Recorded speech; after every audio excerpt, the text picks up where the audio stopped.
Good Monday morning, everybody. I want to wave and let people get on the live, and I don't know if people get on lives at this time. I don't know that I've done a live video before 8 a.m. on my real estate page very often in the past. A lot of times we're doing midday videos or live video tours at homes, or just an update sometime during the morning or afternoon or even early evening. But today I'm doing it right away in the morning. Feels good to be up. I've done my goal reviews. I've done my inspirational studies and journaling and typing up some little messages and to keep my mindset in the right state. So hopefully you can wake up, it's a new week, and have your mindset in the right state. In today's update, I want to update you with a couple reminders and a couple things you might not know about real estate. So welcome aboard if you're watching or watching the replay, or we normally put these on YouTube and you could be watching this 3 months from now. But these are going to be a truth and things to know and things to remember. And when it comes to real estate, I want to remind you that real estate is local, meaning if you hear the national news and the news media typically, and we know this, reports on the negative, has headlines to get you to click on it, tries to suck you in because they obviously want your attention, and they have advertisers to support. Hey, Jeremiah. Hey, Kurt. Hope your workout went well today, Kurt. You finished up strong. You're probably just getting done with that, and good job. Kurt's my brother, and Michelle and my wife, we've been getting up early in the morning. Well, they did it on the weekends. Weekends, I didn't quite get up as early, but I did my workouts.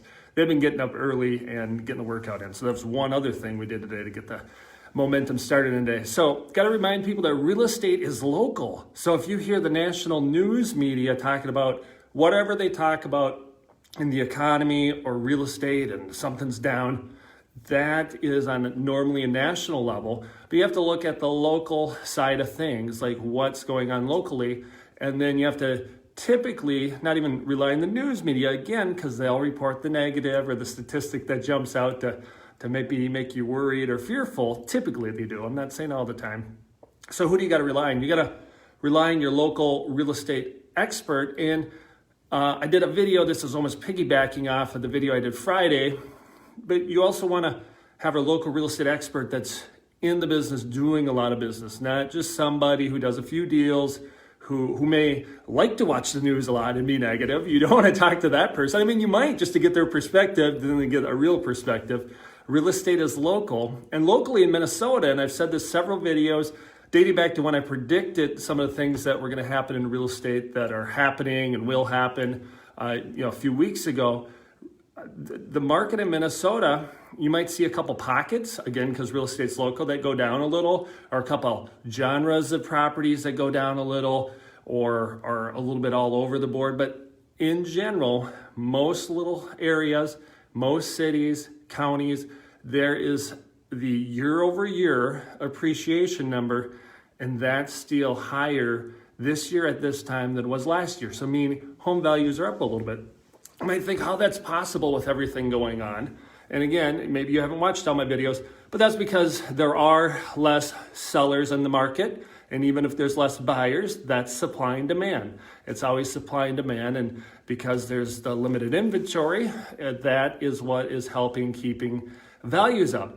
So then what I posted also in the subject about things you might not know about real estate, and this goes almost along the lines of, got to be careful what you listen to. Again, when there's less sales in the market, some realtors will struggle, and brokers will almost for sure struggle. Meaning, what's a broker? So I'm a real estate agent, realtor, real estate salesperson, whatever you want to call it. I could be a broker. I could get my broker's license and have Chuck's Real Estate.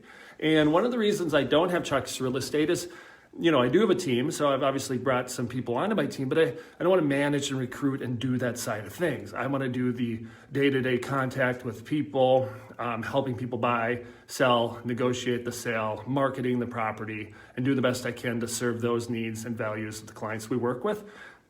And I don't want to do more with the broker side, which is managing salespeople, recruiting salespeople, doing the numbers on the back end. So you could listen and digest media, real estate media, and the real estate media could be talking to a broker, a national broker, a local broker, And that broker probably is going to be more negative than somebody like me who's in real estate and has a team, because if sales are down, they might lose agents. If they lose agents, then there's less sales and they still have certain expenses. And if sales are down, maybe there's like transaction fees that they get from agents, and then they don't get those. And brokers would be struggling more than certain agents. Certainly, a poor economy typically pushes some agents out of it, but brokers may not be as positive as a real estate team, somebody like me who, we've had stuff going on year to date. We're ahead of last year's pace.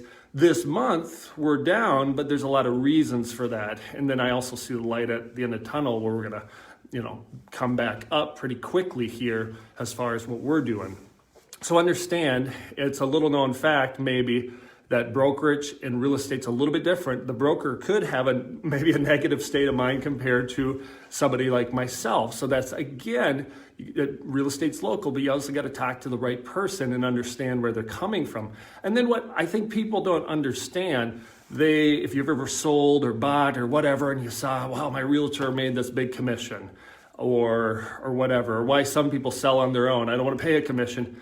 It's expensive. It's a business. And you hear on the news, or maybe you don't hear enough on the news, that small businesses are struggling. That's why people are out maybe protesting, because it costs a lot to have a small business.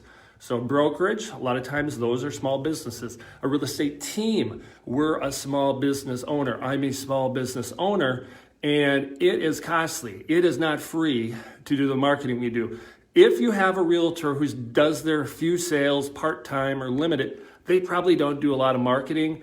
Maybe they have a split with their broker and the broker helps market the properties. And yes, some of the stuff on the internet's free.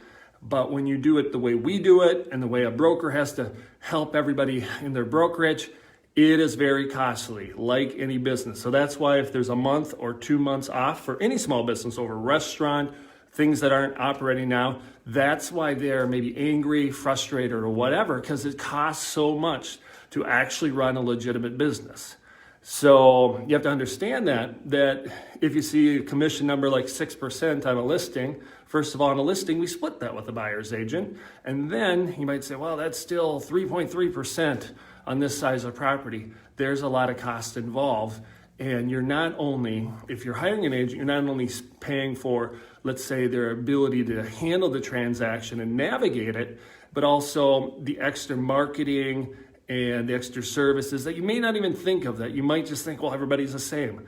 And kind of piggybacking off my video I did on Friday, not everybody's the same. There's a lot of different moving parts, especially now, more than ever, with real estate being local, with how the news media reports things negative, with how brokers may not be doing that well, is more important than ever to pick the right real estate. A lot of times, because what's going on up here with them, if you have somebody that is operating from a negative state of mind, it's going to go worse. A lot of times the reason why sellers struggle with the sale when they have the price right, if everything else is perfect, is their inability to release the property or some kind of negative thoughts towards it, and then the transaction goes tougher. That's just an extra bonus tip that I didn't even think about throwing in. So I recapped the first couple parts, but the last part is just understand, real estate brokers, owners, we're small business people.